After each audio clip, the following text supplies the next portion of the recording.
తెలుపుతూ వాస్తవ జీవితం అనేది మహనీయులందరూ మనకు చెప్పారు. ఎందుకంటే ఇంతకుముందు పెద్దలు చెప్పినట్టు మనం ఏది కూడా గుడ్డిగా నమ్మి అనవసరమైనటువంటి ఖర్చులు పెట్టుకొని దాంతో మనకి ఏదో మన జీవితాలు బాగుపడతాయి అని చెప్పి మన డబ్బులని, మన సమయాన్ని, కాలాన్ని వృధా చేసుకొని మనం అభివృద్ధి చెందలేకపోతున్నాం. కాబట్టి మహనీయులు చెప్పేది అదే, నువ్వు ఎవరు చెప్పినా కూడా వినకు.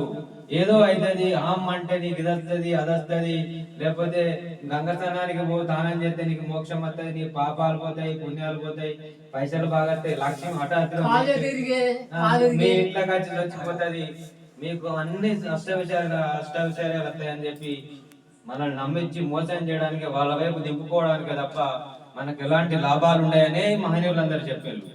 తెలుసు కదా, ఈ రోజు ఎక్కడికో దీపారాధన కోసం ఏదో ఊరికి పోగా వోల్వో బస్సు అని బోర్ల పడి 15 మందికో ఇంకెంత మందికో దెబ్బలేనాయట.